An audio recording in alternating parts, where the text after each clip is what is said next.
Bom dia a todos.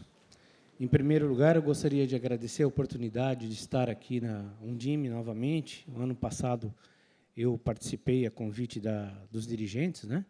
E fiquei muito satisfeito e fico satisfeito, continuo satisfeito em contribuir com o esclarecimento sobre os nossos projetos no âmbito da educação, né? Principalmente focado na questão do pró-infância. Okay?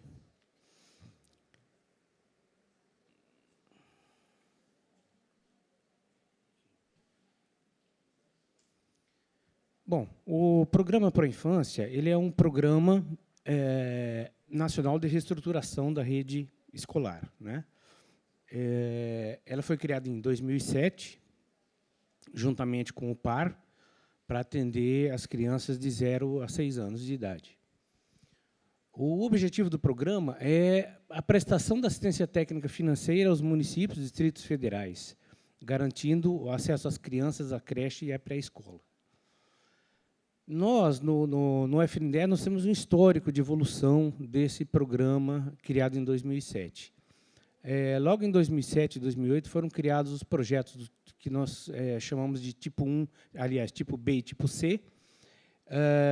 Posteriormente, em 2012, foi feita uma experiência que acho que diversos de vocês conhecem, da criação dos projetos de metodologias inovadoras. Foi um projeto que não deu certo, tá? Vamos dizer assim que a métrica dele não foi adequada, muitas construções em mão de poucas construtoras, enfim, esse programa foi abandonado. E na revisão desses projetos, quando a gente quis voltar novamente para a construção das creches na metodologia convencional, que é o mais adequado, vamos dizer, pela quantidade de municípios que nós temos no país, nós desenvolvemos novos projetos, que a gente chama de tipo 1, tipo 2 e tipo 3. Ele modificou bastante, vamos dizer, o aspecto, né, das construções em relação ao que era o tipo B e tipo C. Por quê? Algumas exigências, em 2013, nós tivemos a publicação da norma de desempenho.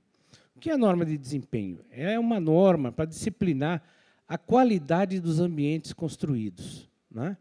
Em relação à sua segurança estrutural, em relação à proteção a fogo e também a quesitos de conforto de quem o habita. A questão do conforto térmico, o conforto lumínico e outras disciplinas, né, que a gente tem desse lá. E, por fim, a sustentabilidade também. O projeto tipo B e tipo C, com essa publicação, alguns aspectos deles nós não conseguimos adaptar a essa nova realidade. Ventilação cruzada, que era necessário que a gente tivesse nessas salas de aula, e questões também de mobilidade, enfim. Então, revisamos esse projeto para que ele pudesse atender às características, né? Principalmente o tipo 1 e o tipo 2, que são os projetos que nós hoje estamos financiando, tem muitas unidades sendo construídas. O tipo 3 ainda não, eu vou mostrar para vocês aí para frente. Nós aumentamos a espessura das paredes para melhorar o conforto térmico, colocamos uma telha térmica também para gerar proteção térmica e acústica, uma série de melhorias que foram executadas nesse projeto. E, por fim, eu vou apresentar também as ampliações para as obras que nós já temos construídas, né, que são o tipo B e tipo C. Fizemos um estudo de revisão em cima daquele projeto e vimos que existe a possibilidade de se ampliar essas obras já construídas.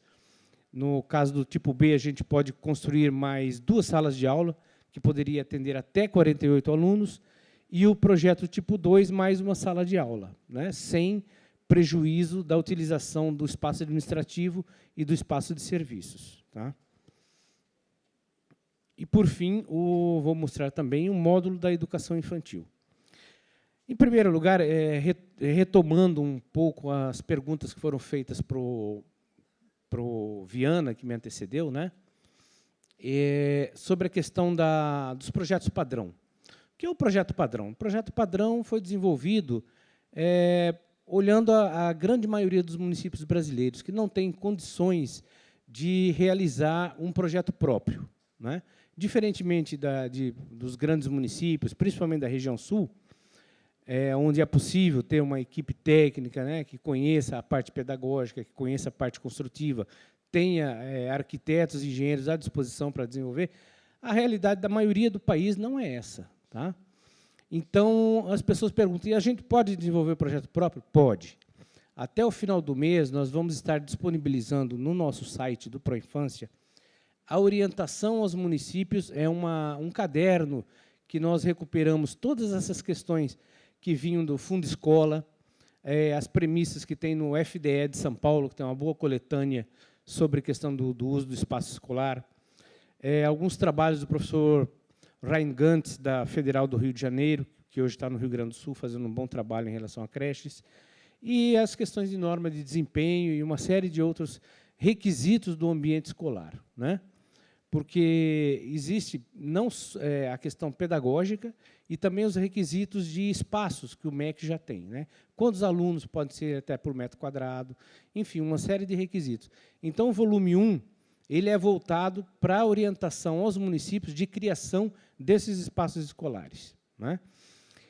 Juntamente a isso, é importante que se tenha uma equipe, né, que consiga também olhar sobre essa norma de desempenho. Nós consolidamos as normas de desempenho para o ambiente escolar, também vamos disponibilizar esse volume lá, para que sejam orientados arquitetos e engenheiros para que se desenvolva um projeto adequado também ao ambiente escolar, né?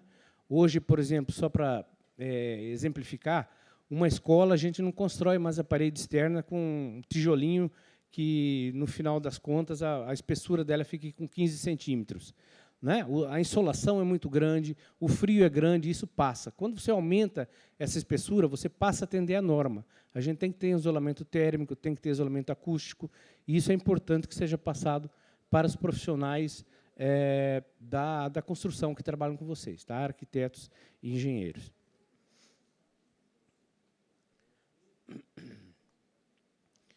Quais são os desafios dos nossos projetos, né? Nós temos, quando for aberto o PAR, nós vamos disponibilizar os diversos projetos que forem autorizados pela política pública. Tá? Vai ser definido o que a gente vai financiar. Vai ser creche tipo 1, tipo 2, ampliações? Isso ainda não está definido, embora já tenhamos todos os projetos e todos os custos atualizados. Né? As pessoas sempre perguntam, eu posso pegar a planilha, a obra, os projetos e licitar diretamente? Isso não é adequado. Por quê? Nós desenvolvemos o projeto, as partes que nós financiamos, apresentamos, tem que ser adaptada à realidade do local. Aqui, por exemplo, são disponibilizadas 4 planilhas. Né? A gente tem algumas coisas que a gente pode fazer. Por exemplo, a questão do tipo de fundação que a gente tem, pode ser sapata ou pode ser blocos para fundação, que tem lugares que tem que ter blocos, e também energia 210, aliás, 220 e 110, né, a grosso modo. Então, nós disponibilizamos essas 4 planilhas. Tá? A planilha que nós nos baseamos, o preço, o valor a ser repassado para cada município, é aquela planilha que está em vermelho, baseado em fundações e sapatas e fornecimento de energia elétrica 220. Se, por acaso, o seu município tiver que usar blocos e energia 110, por exemplo, seria interessante pegar essa planilha, pegar os valores e atualizar e criar essa planilha a ser licitada. Tá? Outra coisa importante também, nós fazemos o custo a ser repassado para os municípios em relação a um mês específico. Por exemplo, agora a gente temos com a data de janeiro de 2017. Digamos que o PAR abra em junho ou julho. Quando vocês forem licitar, isso provavelmente 3, 4 meses depois, a gente já vai ter uma defasagem aí de 9, 10 meses em relação ao preço base. Tá? Os valores que estão na planilha, eles têm uma codificação, que a gente chama codificação do SINAP, que é a codificação fornecida pela Caixa Econômica, que publica esse índice mês a mês. Então, antes de licitar, embora a inflação esteja bastante baixa agora, é interessante que se revisem esses preços do SINAP.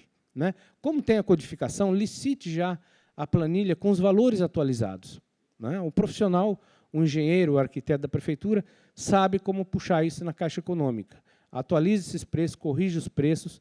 O que aconteceu tempos atrás é que, com inflação alta, muitos municípios passavam 2, 3 anos para licitar essa obra. O que acontecia? Licitava, às vezes, com aquele próprio preço que o FNDE passou e, em pouco tempo, a construtora abandonava a construção porque o dinheiro não dava. Tá? E, realmente, é uma questão que acontece com muita frequência. Outra coisa importante, nossa planilha, o nosso projeto ele não contempla tudo. A gente faz um projeto, a gente fornece toda a parte arquitetônica, né, estudada pedagogicamente, conforme aqueles cadernos que a gente já falou. Trabalhamos também com a codificação do SINAP para todos os serviços, né, o serviço da construção, os projetos complementares, elétrica, hidráulica, sanitária, estrutural, enfim.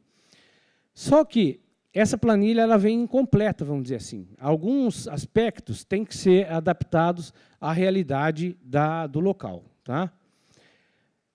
Alguns serviços não são contemplados, principalmente a terraplanagem do terreno. No termo de compromisso é solicitado ao município que ele entregue um terreno em condições dessa obra ser iniciada. Tá?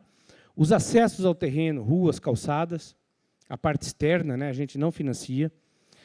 A equipe de profissionais da construtora ligados à administração da obra, também, se você quer ter um engenheiro residente na obra dessa construtora, ou se ele vai ficar só meio período, fica a critério de vocês adicionarem nessa planilha as despesas com a administração da obra. Tá? Isso não está contemplado na planilha do FNDE.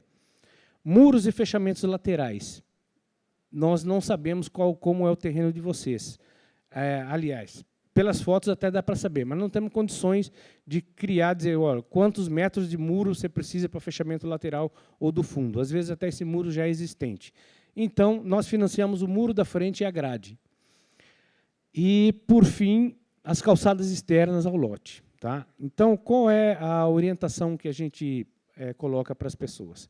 Geralmente, existe um saldo de aplicação e também um saldo da licitação. Né? Por exemplo, 2 milhões a obra, a empresa construtora pegou por 1,8 milhão, sobraram 200 mil. Esse saldo pode ser utilizado para a construção desse muro ou de outras coisas que vocês queiram adicionar a esse projeto. Ok?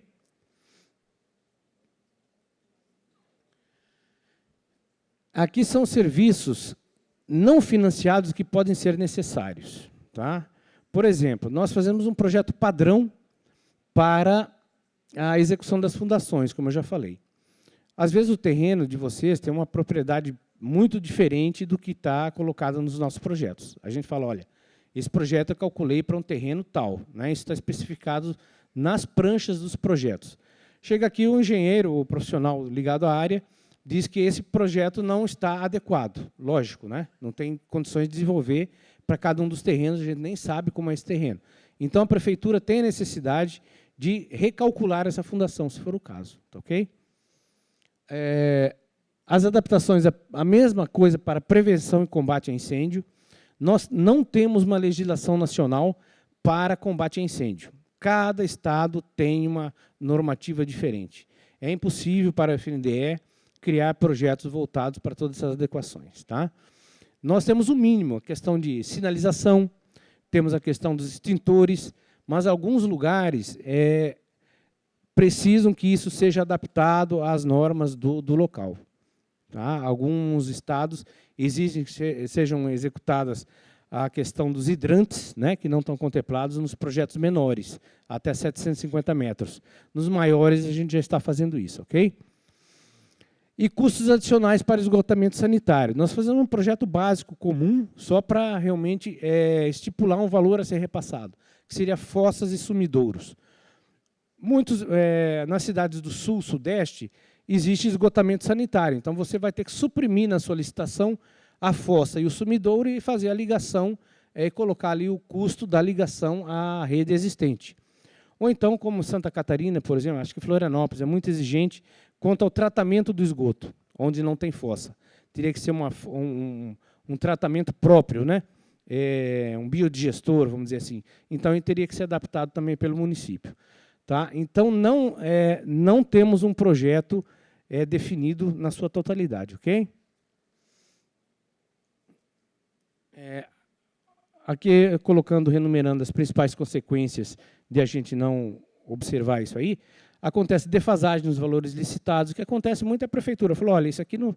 O construtor, aliás, ele fala, isso aqui não foi licitado, então eu não vou fazer. Aí você tem que fazer o aditivo depois na obra, né? Então, seria bastante interessante pegar a planilha do FNDE, atualizar os valores, colocar os serviços que não estão contemplados ali, com análise prévia dos profissionais ligados à área, ok?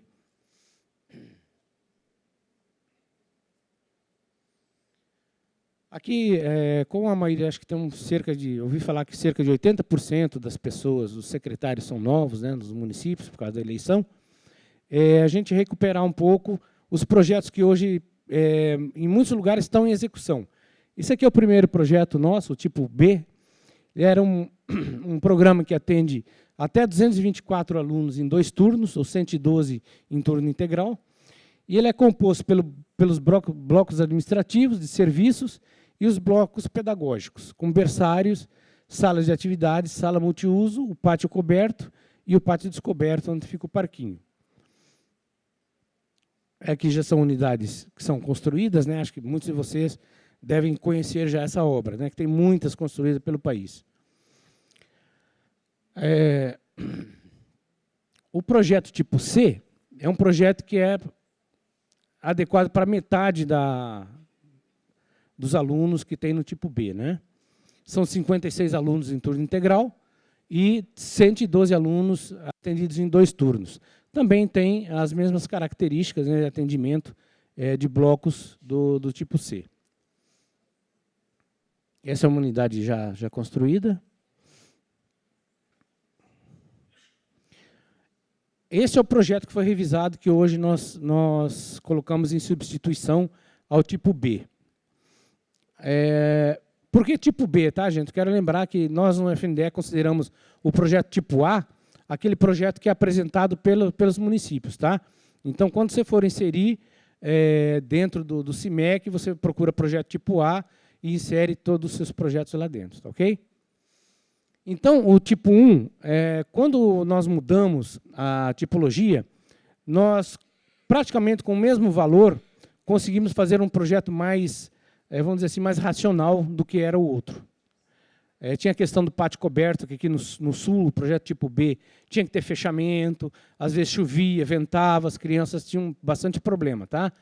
E nós fizemos um projeto agora, onde nós temos a parte administrativa e berçário. Do outro lado, nós temos a parte de serviços, com o refeitório fechado, tá? Em uma área bastante ampla. A gente vai mostrar umas fotos também deles aqui. Na parte de trás, são para as crianças de 3 a 6 anos de idade, né? São 10 salas de aula no total. Isso aqui, essa conformação permitiu que a gente passasse do atendimento de 112 alunos para 188 alunos, um aumento de 57% no atendimento. A demanda realmente era muito grande, né? Tanto que a gente viu que aquele outro projeto ele tinha capacidade de ter um pouco mais salas de aula do que realmente possuía. Tem também, cada uma das salas, ela tem a ventilação cruzada, tá? De um lado para o outro, passa por toda a construção, e tem um pátio semicoberto aqui, onde a criança pode brincar, né? Fora aquela área central e o parquinho que tem ali entre os 2 blocos. A fachada, o pessoal falou, mas puxa, a fachada ficou sem graça, né, em relação à outra. Mas, enfim, as cores um pouco mais claras, como o amarelo, por exemplo, e o cinza que a gente colocou, nós submetemos o projeto à análise do Laboratório de Desempenho da UNB, né? Eu falei, a gente precisa de etiquetagem desse projeto aqui. E eles fizeram a avaliação e falaram, olha, algumas cores que a gente tinha pintado de escuro, você passa para mais claro que ele vai passar nessa etiquetagem. O que é hoje? Existe uma lei que fala que toda edificação pública federal tem que ter a etiquetagem nível A, ou seja, conservação de energia, né? Então, o projeto ele é desenvolvido com as telhas térmicas, né, que tem uma espessura bastante grande de isolamento térmico. O forro hoje é um forro acústico, bastante isolante de ruídos, né? E também a questão da envoltória, onde recebe o calor do sol, né? A insolação muito grande numa parede quente, ela vai fazer com que o ambiente escolar dentro fique bem prejudicado. Aliado a isso também a espessura das paredes, como eu falei para vocês, nós aumentamos de 15 para 20 centímetros, que proporciona esse conforto térmico. Tá? Minimiza bastante o uso de ar-condicionado, de ventiladores, enfim. O projeto tipo 2 também é uma adaptação do tipo 1, assim como o tipo B e C, né? Eles tinham uma filosofia de trabalho. Ele é bastante similar, com uma área interna e também com todos os requisitos que a gente tem no tipo B. Tá? É um projeto bastante parecido, só que atende a metade dos alunos, são para áreas menores. A fachada é praticamente idêntica, né? A parte da frente ela não mudou. O terreno, está havendo uma repactuação, né, do projeto tipo B e C para o tipo 1 e tipo 2. E é o mesmo tamanho do terreno anterior. Tá? Então, o projeto foi desenvolvido para que aquele projeto que estivesse sendo utilizado, tinha uma creche tipo B ou tipo C, a gente possa usar o mesmo terreno sem precisar fazer troca dele. Tá? Essa é a mesma dimensão. Sim. Tem, esse é o projeto tipo 3 que eu vou mostrar para vocês. Tá? Os dados do projeto, o projeto tipo 3 é um projeto para regiões metropolitanas ou então regiões onde existe a dificuldade de terreno. Né? O terreno hoje ele é uma questão que demanda bastante espaço, menor espaço. Tá? Então, hoje, com um terreno de frente de 28 por 45, você consegue colocar um terreno. Então, um terreno que tivesse hoje uma medida, 2 terrenos, né, de 15 metros de frente, ele atenderia 30 metros por 45, ele atende a colocação dessa creche. Com a maioria dos terrenos dentro de um loteamento de 15 por 30, dá para se fazer uma conformação desse projeto com bastante facilidade. Né? Ele tem as mesmas características do tipo 1, de atendimento de crianças, e só que em 2 pavimentos. Tá? Então, nós temos a parte inferior, onde temos o refeitório, a parte administrativa e o berçário, e na parte de cima, os anos posteriores. Também temos, como não vai ter muito espaço no térreo para que se faça as atividades, nós criamos a questão do parquinho no último pavimento. Tá? O último pavimento ele tem uma característica interessante, que tem um piso elevado, né? E a gente vai mostrar uma imagem aqui de como é esse projeto hoje. Tá? Então, esse projeto ainda não foi financiado nenhum, e a minha esperança é de que ele seja agora nesse ciclo do par, que está havendo, demanda existe, né? Acho que tem uma coisa bastante interessante. Aqui mais uns detalhes do espaço interno dele, dos refeitórios. E acho que principalmente no sul, né, que tem muita área esgotada, então, com pequenos terrenos, a gente vai conseguir colocar esse projeto. Tá? Então, essa questão dos nossos projetos, gente, ele é voltado para atender, eu acho que, creio, né, a gente não tem essa definição, que serão os projetos do Proinfância que vão atender a essa demanda, né, vai continuar atendendo a demanda. Por quê? Nós temos a meta número 1, né, do PNE, que é a universalização do ensino. Né? Chegamos a 2016, não foi cumprido pela maioria dos municípios, então a gente tem uma demanda muito grande ainda.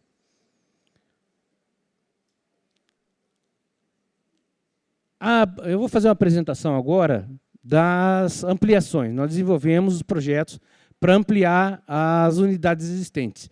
Temos um módulo para o creche tipo B, para o tipo C e também um módulo de educação infantil que pode ser inserido em escolas existentes, desde que seja avaliado por vocês a capacidade, né, da escola atender as crianças também associadas a uma escola existente.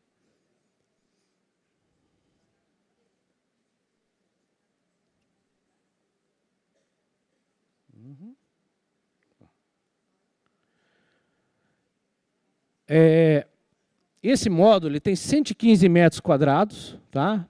E ele tem, quem já construiu a creche tipo B, sabe que no final de um dos blocos existe um espaço entre o bloco e o muro. Então dá para colocar 2 salas de aula ali, tá?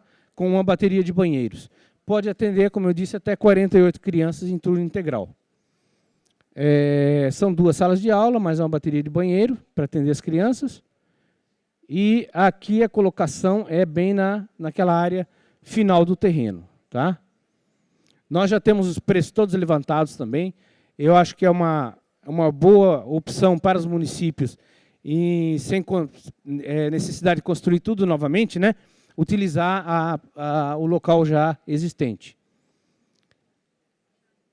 O módulo de ampliação do creche tipo C, o que nós fizemos? Tem 113 metros quadrados e atende até 24 crianças em turno integral. Por que de 7 a 24? Se você usar como berçário, só vão caber 7 crianças, né? Que é uma sala, né? Ou então, mas para o objetivo da universalização, eu acho que a maioria das pessoas vai querer utilizar como sala de aula normal, né? Sala de atividades, enfim, não é aula, né, gente? Ela pode ter essas diversas tipologias de conformação, né?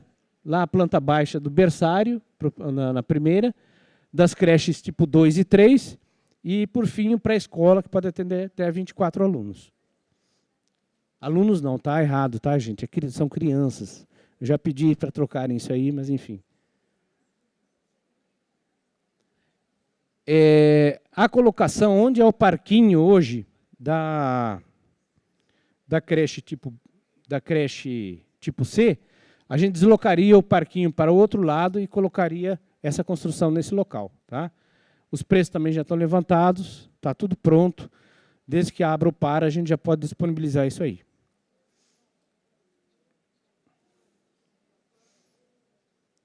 A prioridade, logicamente, né, escolas concluídas em primeiro lugar e aquelas obras em execução com avanço físico maior que 85%.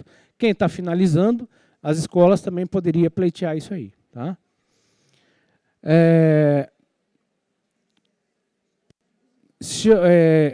A questão que tem que se olhar se o terreno, né, realmente comporta se colocar isso aí, se não tem um arrimo, alguma fundação estranha, né, uma queda no terreno profundo, enfim.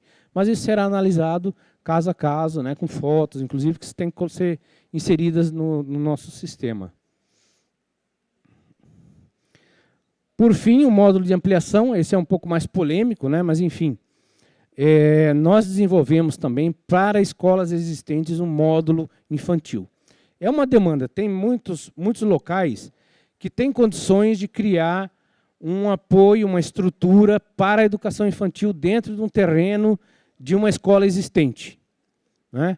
Isso vai da avaliação de cada um dos diretores, de cada secretaria, enfim, né? Também é um módulo pequeno, ele não é muito caro. O FNDE tem condições de, depois de realizar as avaliações necessárias, né, atender a essa demanda, tá?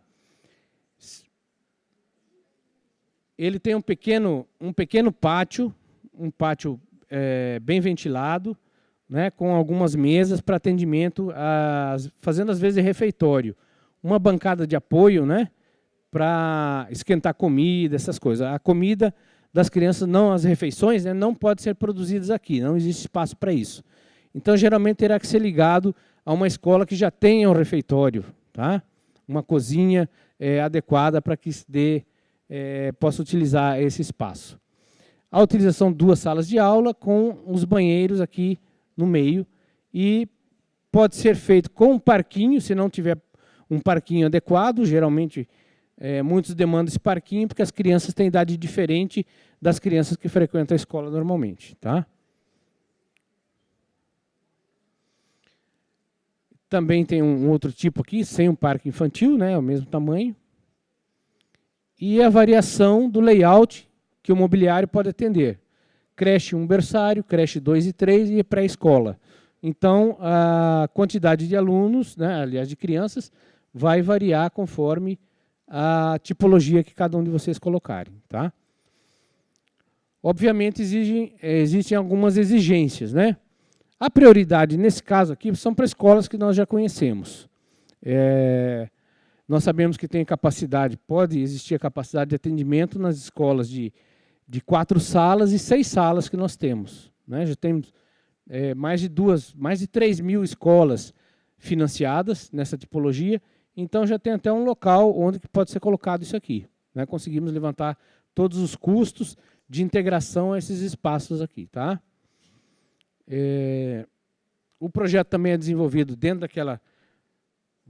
da tipologia que a gente tem do tipo 1 tipo 2, com atendimento à norma de desempenho, conforto térmico, todas essas disciplinas. As prioridades são para implantação onde tem um projeto padrão do FNDE, 4 e 6 salas. Mas isso não impede que seja instalado em outros tipos de escolas. Né? Isso vai depender, logicamente, da avaliação de vocês. Será que a nossa cozinha tem condições de atender 48 crianças, no máximo? Né? A questão de instalação, será que a água que a gente tem é suficiente? Vai ter que fazer uma instalação nova? A energia elétrica, nós vamos ter que aumentar a entrada dessa energia elétrica? Então, tem uma série de quesitos que tem que ser avaliados antes de se pleitear isso. Tá? Nós nos colocamos à disposição para orientar vocês, a gente vai colocar uma orientação no site também, junto com isso, com esses projetos, para que vocês possam se debruçar um pouco sobre a realidade de vocês e fazer uma análise prévia. Tá?